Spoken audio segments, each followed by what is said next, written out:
It's a good day to brew, baby. What is up, YouTube? It's your boy Millzy, my hometown commander, and we are back for another episode of Millzy Brews, the show where I brew my version 1.0 deck list of the commander in front of us on our quest to outbrew your favorite Magic channel. If you guys haven't been paying attention, last week I posted up a community post for everyone to vote on what set or plane or theme we would be brewing around, as this is our last week before Lord of the Rings content, and everyone picks Strixhaven, and I was very happy because there's a couple commanders that I wanted to really brew from this set that I haven't had a chance to brew, and this was another one of them. And Adrix and Nev, Twincasters. Adrix and Nev is a commander that doubles the amount of tokens that would be made under your control. That could be taken a lot of ways, and I try my best to really take advantage of that across a lot of different ways. But Simic tokens, let's see if we can have some fun. 4 mana, 2/2, ward 2, and double those amount of tokens. So like I said, there's a lot of ways we can do this, and I tried my best to just like toss in a bunch of ways to do it. I think there's a lot of ways that we could probably take this deck, and as you'll see as we go through the deck, you'll find out a lot. As far as the land base goes, I think pretty darn average. Jar a Mirror Lake in here to make a copy off the ability, which I feel like is kind of fun. Again, with Adrix and Nev out, it would make 2 of them. Castle Garenbrick, one of my single favorite green lands, looks great here. Of course, we can get 6 mana instead of 4 with its ability to play creature spells. We have a couple pretty big creature spells that we care about. Getting up into the enchantments, we get to play a couple enchantments that I've just never got to put in a deck before, which is what makes me really happy to do them. The first is Endless Evil.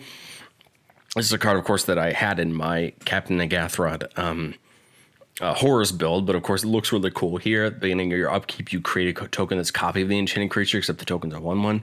And whenever this enchanted creature dies, if that creature is a horror, you return this back to your hand. But there's some pretty dumb, gross things we could put this onto. Adventure of Zendikar, Tendershoot Dryad. There's a couple really great creatures that I think this fits really well on. But I just love the idea of this card. And then Extravagant Replication feels like a ton of fun. At the beginning of your upkeep, create a token that's copied another target non-land permanent control. That's anything. So, of course, this is doubling season right here. It feels like a really great thing to make a copy of, but there's a lot of things we can do to make a lot of things we can make copies of, and so I love it. I love Extravagant Replication. It feels really good. Now you'll notice, if you guys want, we'll go over and watch the Dina episode that I put out this week. You'll notice that in that deck, I didn't add Doubling Season because I said that I was trying to keep the budget pretty average. Well, here, this deck isn't running a lot of very expensive cards, so I had no problem throwing a Doubling Season in because I think it for Dina, Doubling Season really didn't matter. I think there's enough ways for us to do things for this. I think Doubling Season really matters. In fact, this would be a deck where I'd probably half consider Primal Vigor as well, but I just didn't because I wanted to kind of get cheeky and play around with some effects. I think this is a perfect deck for us to sit down and test and see, does an Extravagant Replication work? Does an Endless Evil work? Does some of the spells that I have in here that copy creatures, do they work, or do we move into other things? And then right after testing, that would help you determine what to do. And then Paradox Zone. My buddy Corey has this in his one of his counters decks from D&D, and this card has put in so much work that it's insanity. Like every game he puts this out, Paradox Zone just eventually ends up dumping 16s out, and you're like, what is happening? Like, where did that come from? So I'm excited to try to use this for myself. And the cool part here is Adrix will make 2 of them instead of 1 of them. So Paradox Zone's just going to even get better and better. So love a card like that. Beastmaster Ascension going to help us when we start to swang and get in there. Concordant Crossroads, of course, giving everybody's creatures haste, but it's really just going to give our tokens haste. And that's going to help with, we have a creature or 2 that's going to allow them to tap for mana or just attack, which is going to become really helpful. And then Garruk's Uprising. If a creature, if a token or something that's coming in 4 or greater is going to draw us a card, otherwise everything has trample. And of course, Parallel Lives and Doubling Season for our doublers. All right, getting into the artifacts, you're going to notice I'm playing Coat of Arms, and that's going to look weird to someone because someone's going to go Coat of Arms. You're playing a token stack. You're going to have so many different types of creatures. Well, the cool part about Coat of Arms is, friends, you don't have to choose a creature type for Coat of Arms. Coat of Arms just says each creature gets +1/+1 for each other creature in the battle type that shares a type with it.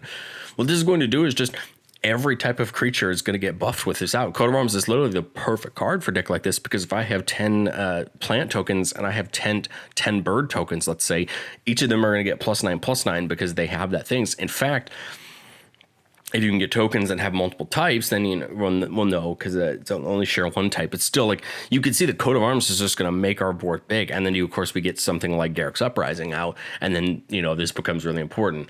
Arcane Signet, Soul Ring, Skyclave Relic for mana. Skyclave Relic's in here because if we kick it, it's going to make 2 tokens of it, which Adrix would make 4, plus a Doubling Season or Parallel Lives would make 8. So of course we love that for the Skyclave Relic. Bootlegger's Stash is my example of I'm not just making creature tokens. Bootlegger's Stash can have all of our lands make a treasure. With Adrix out, each land we tap is going to make 2 treasures, and then of course that just exponentially increases the amount of mana we have. Combined Chrysalis says creature tokens we control have flying. Well, this is going to help us get around the trample with Garruk's Uprising, but it's just going to help us out. And for 4 mana we can sack a token to make a beast. Actually, we don't use a sorcery. Probably not as important, but what we could do. The only reason I think that's important is, let's say we have a spare treasure lying around or a spare clue, lying around or something. Sack it. 2 with Adrix and Nev, 4 with the Doubling Season or Parallel Lives out. That's 4 4/4s or 2 4/4s instead of 1. That's actually relevant. But I think this is here mainly for that flying. Finally get to put Essica's Chariot into a deck. I love this. It sees a lot of play on Arena in my Jetmir list because I feel it's a lot better there than it is in Commander. But it comes in, makes 2 cats. So with Adrix and Nev, that's 4 cats. Whenever it attacks, we make a token that's a copy of target token we control. That's even greater because it's target token, not target creature token, which means if we've copied a non-land permanent, we can get another copy of it. If we copy Doubling Season with a Trevenant Replication or something else, bam, we get another copy. I like this. It's a fun card. I mean, yes, it has to get crewed and attack, but that is what it is. I think we don't mind running a Chariot and even getting it killed to get a couple copies of something. And then Helm of the Host. Why wouldn't we want to make more copies of Adrix and Nev? It kind of, if you think about it, it's basically a Doubling Season in our command zone. The only difference is Doubling Season will double counters as well, but put the Helm of the Host on that. Now we're making more. Put the Helm of the Host on Avenger Zendikar or Tenrishu Dryad, and now we're just making more and more tokens. So, I mean, Helm of the Host just seems to fit really well. And then Thunderhawk Gunship, whenever it attacks, tagging creatures get flying. This is just another way to pull all of our tokens into the air and just run an opponent over. Because at the end of the day, we're going to make a ton of tokens, friends. A deck like this is going to create so many tokens. What we need to do is get them into evasion and start actually hitting our opponents. So I love something like this plus this with the Crossroads, because then now we can crew it up, and this can actually attack the same turn. Remember, this artifact, the vehicle can't attack the turn it comes in, but the Crossroads it can, and then we just crew it, get it going, and hit in. So I really like this artifact base. I feel like it's kind of cheeky. The Bootlegger Stash just feels really good. Get a bunch of mana, do a bunch of things, and then everything else is here to just buff our board, give us some bonuses, or Arcane Signet and Skyclave Relic for a little bit of mana. And we don't need the mana because we're playing a ton of ramp. Right? This is the color for card draw and the color for ramp. We don't need Simic Signet. We don't need talismans. We don't need things like that because we're just going to ramp anyway. So you're going to notice here for the spells that this is a pretty solid mix of ramp, copying creatures, or just some cheeky things, to be 100% honest with that. So let's start with ramp. Awaken the Woods. Awaken the Woods seems darn good in a deck like this. Adrix and Nev are going to double the amount of 1/1 Dryads we make, so that seems killer. This feels more than worth the $20 price tag. Cultivate, Explore, Farseek, Kodama's Reach, Ramp and Growth, 3 visits. So lots, and Nature's Lore, lots and lots of ramp cards. Again, we want to get to Nev as quickly as we can, and then we want to get to making tokens as quickly as we can. And then on the instant side, Growth Spiral can get us a land. Joint Exploration can get us a land. So you could see there's lots and lots of ramp cards. Okay, now we'll get into our 1 or 2. We're playing Overwhelming Stampede as a finisher. Again, it feels right to have a finisher or 2. I mean, if you were going to pull the cost of this deck up a little bit, you'd play the Triumph, you'd play the Finale Devastation, you'd play the more expensive green finishers. But I think Overwhelming Stampede feels fine because we're probably just going to end up running the board over no matter what. I mean, you could bring an Overrun in, you could bring a Storm the Seed Court in from Phyrexia LB1. I feel like there's so many great green, Overrun effects that would do well deck like this. But let's talk about the copiers. So Blue Sun's Twilight not going to look like a copier at first because we just gain control of something, but if it's 5 or greater, we get a copy of that creature. And then right with Adrix and Nev, we would make 2 double, right? So I love a card like this because we can get something important, make a ton of copies of it. We could also just get our opponent's commander. Yes, we'd make copies. We just sacrifice the copies. Again, this is just finding a way to get something out from our opponents. We put 5 into this and hopefully get a bunch of copies. Body of Research is the reason I would build this deck. I mean, just like, I mean that kind of jokingly, but like Body of Research, you make a 0/0 token and put X+1/+1 counters that where X is the number of cards in your library. So with Adrix, you're getting 2 of them, right? If we have a doubler, we get more of that. The only downside to Body of Research, and I've played one, so if you haven't played a Body of Research, the only bad part is you have to count your library and then tell people how many cards are in it. Hey, make 2 80/80s, make 2 90/90s, whatever it is. Probably 80s or 75s or 70s, and then hey, the next turn they either have to, get him trample or just swing him in, and now your opponent has to deal with it 6 mana. I mean, get a double or 2 out. Again, you can see the goal of the deck, right? This is going to become the broken record. We get 2, we get 4, we get 8, whatever it may be. Croaking Counterpart, love this card. Create a token that's copy of target non-frog creature, except it's a 1/1 frog. This is mainly here for that Avenger of Zendikar, or if our opponent has a really cool effect, we can make a copy of it, or one of their creatures has a really cool effect. I think that's what I like for Croaking Counterpart more than some others, is we can copy anyone's creature, whereas some other copiers can only copy our creatures. What I like about Croaking Counterpart is it allows us to pick the creature right, and then we can flash it back for 5 mana. So we kind of get two copies of it. Renicus's Vow Duplication more often than not is going to get put on Adrix and Nev. Create a token that's copy of target creature, except it has flying and isn't legendary. So again, probably more often than not going to go on Adrix and Nev again, so we can double twice.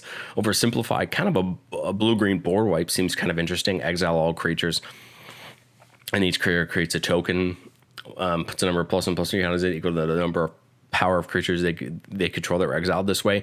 I mean, no, we don't want to do this when Adrix is on board, but if we need to just wipe a board, this is a way to wipe the board. Of course, there are better board wipes, but I don't know, it seems kind of fun, and hey, it has the Quandrix tag on it. I think it's just an interesting card. Could probably throw some people over it. It is an exile board wipe, though, which is kind of the most important, because then none of those cards are hitting the graveyard. They're all just getting exiled.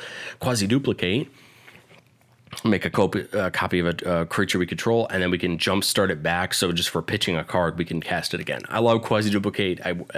Such a fun card, and I love that we can cast it again, just like Croaking Counterpart. We can cast it again, which makes it even better. Writer Replication, for the low cost of 9 mana, we can make 5 copies of something, of a creature, or with Adrix and Nev, 10 copies of that creature. I think this plus Avenger of Zendikar is not going to go well for our opponents, but there's a lot of good things that we can copy, like Writer Replication a lot. Kraken Counterpart. Now, again, instant speed, make a copy, and then we can flash that one back.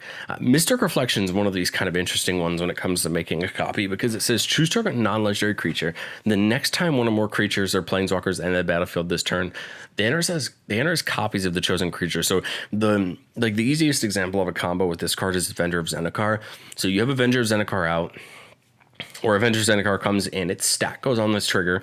You respond with this, targeting Avenger of Zendikar, and now you're making X Avenger of Zendikars, where X is the number of lands you control. Then each of them are going to make plants. So you can kind of see the kind of mess that you can get in with Mystic Reflection. It's kind of an interesting card. Perplexing Test, return all creature tokens or non-token creatures to their owner's hands. That one seems pretty cool. I mean, there's a lot of utility there, so it's kind of effectively a board wipe if you think about it in that way, but we get to kind of pick and choose. And then Theoretical Duplication, whenever a non-token creature enters the battlefield under our opponent's control, create a token that's a copy of it. This could be great depending on what our opponents are playing or what they're putting onto the battlefield. And right with Adrix, and then we get 2 copies of it. So that seems pretty good. Crop Rotation, because we are playing Yavimaya, and we are playing Yavimaya for the Nissa from Phyrexia LB1, the one that has an overrun on its -7. So that's why we're playing Crop Rotation, mainly just to go get Yavimaya. Double Major can copy a creature, except it's not legendary. This is great for Adrix and Nev, of course, because then it gives us another doubler. Nature's Claim for some removal on artifacts or enchantments. Pongify and Rapid Hybrid for the destruction.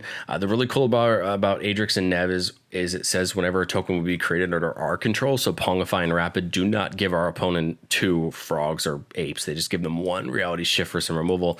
I just realized Beast Within should probably be in there. I didn't think about it off the top of my head and I'm now looking at it, probably should be in there. But again, that's why I say this is the version 1.0. This is my first shot at the deck. It's probably something I'd realize pretty quickly that would be good to have in there. I really like Beast Within. It's a great card. I think the reason I picked the Pongify and the Rapid Hybrid was because they're cheaper. You have the Nature's Claim for the artifacts or enchantments, and the Reality Shift for exiling. So we're still kind of covering that suite. But if you like the Croson Grip or the Beast Within, just take out take out the Nature's Claim or the Rapid and put it in. And I think you still get the same result. All right, going up to the creatures, and I've tried to pick just a really fun combination of creatures. You're probably going to look at this creature base and go, Millzy, what the heck are you doing? It's because I had a ton of fun putting the creatures together. I got to play one of my favorite Simic creatures of all time in Coma Cosmos Serpent. Makes of Serpent on each player's upkeep, which with Adrix and Nev will get doubled. And then you can tap things down or give it indestructibles by sacrificing those serpents. Coma, if you've never played against it, if you can't find a way to exile it, it will never let you attack. It'll sacrifice its serpents to tap your things down. Coma will lock a board down, and with all these doublers, hopefully we're making so many serpents that it's going to be hard for our opponents to just deal with that. AOZ, of course, we talked about Avengers of Zendikar already. Make it all of those plant tokens and put encounters on those plants. Love AOZ. And again, this is like the perfect deck for it. There's a lot of perfect decks for Avengers of Zendikar, and this is the deck for it. Make all of those plants. Attack with them once they get buffed up. Use an overrun effect. Now we have all these plants ready to attack. Finally got to play Biogenic. This is a card that I loved during its time in Standard, or when Ravnica Legions came out, especially on Arena. When it comes in, you get an ooze, so hopefully that gets doubled. Being your end step, you put a counter on every ooze, and for 4 mana, you can just make oozes. So Biogenic Ooze, you just spread oozes, just make a ton of oozes. They all get bigger. I love Biogenic Ooze. It's not the best card in the world, but I love it. This is the thing. This is just one of those cards that I continuously just hope that I get to find in room, for decks. I think this is a perfect place for it. Curiosity Crafter, no maximum hand size, which isn't a bad thing. And then whenever you deal combat damage whenever a token we control deals combat damage to a player, draw a card. That's pretty darn important. It's gonna help us draw through, get the things that we need. Essex Fractal Bloom is a very interesting card and a great commander in its own right, but I feel like it fits pretty darn well. It's the first time you would create one or more tokens during each of your turns. You instead choose a creature other than Essex and create that many tokens that are copies of that creature. So again, this is that Mystic Reflection effect, except on a creature. So again, bam, this is what we want, right? Instead of making those tokens, we make the AOZ, we make the Spawning Kraken, we make the Tendershoot Dryad, which we'll talk about in a second. I love Essex, great mini commander in the deck, and we love it. Giant Adaphage, we probably need to end the game eventually, and Giant Adaphage is going to help whenever it deals damage to a player. We create a token that's a copy of Giant Adaphage. So again, we get more of them, we go wide, we hit our opponents. Jaheira, Friend of the Forest. Tokens we control have tapped at a green. This is great because then all of our tokens can tap and help us cast spells. I love it. We can cast those big Awaken the Woods and things like that. Kazandu Tuskcaller comes down as a 1/1 for 1, but we do need to level it up at least once. And if we do, then I can tap to add a elephant token. And if we get it up high enough, it can make 2 tokens. So I really dig that. I like the idea of getting this up higher and making a ton of tokens just on the tap. And that's pretty great because we don't have to tap it on our turn. We could always wait and tap it on our opponent's turns we can tap it on our opponent's turn to do that if need be. So I like it. It's kind of giving us that maneuverability and when we tap it to make those tokens, doing our opponent's turns to block, what have you. Mirror Hall Mimic can come in as a copy of anything except it's a spirit, but we really want it for its backside, which is when it comes in, we enchant a creature. At the beginning of our upkeep, we create a token that's copy of that creature, except it's a spirit. So this is kind of another copy of that Endless Evil type effect. But again, Mirror Hall Mimic can come in and copy something on the front side. So I like it. It's one of those really versatile cards that we have access to. Mirror Battlesphere, when it comes in, making 4 mirror tokens. And then whenever it attacks, you can tap X, untap Mirror. If you do, it gets +X/+7 until end of turn and deals X damage to the player or planeswalker it's attacking. Mirror Battlefield, you tap all those Mirror, you deal some damage, and then your opponent still has to block it. I like it. This is another card to Mystic Reflection because then you just get a ton more Mirror that you could tap. Nadir Kraken. Whenever we draw a card, we could pay 1. If we do, we put a counter on it, make a tentacle creature token. Again, make a bunch of tentacles that can block, or, you know, perfect tokens to have around when we finally get to our overrun style effects. I like it.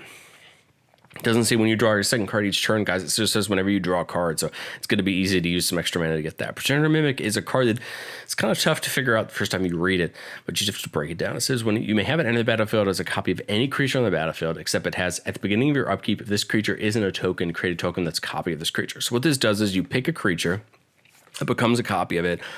And then every upkeep, we make a copy of that creature, but the copies that we make that are tokens won't have that ability. So you pick an AOZ, you pick a Mere Battlefield, you pick a Biogenic Ooze, you just start making copies of them on your upkeep, and then you you profit because you're just making all of those copies. Scooty, who doesn't love Scootsworm, making 1/1s when lands come in.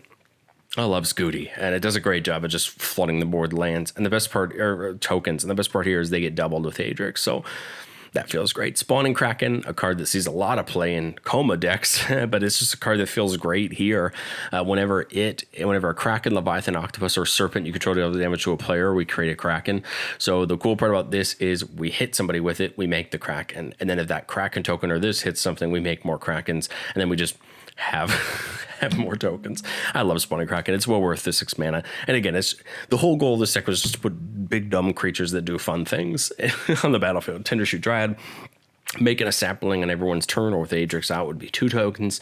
And then as soon as we have 10 or more permanents, we get the City's Blessing for the rest of the game. And then our saplings get buffed when that's the case. So we just get more and more saplings. And then Tireless Provision, or whenever we get a land come in, we either get a food or a treasure. So we want to stack those treasures up.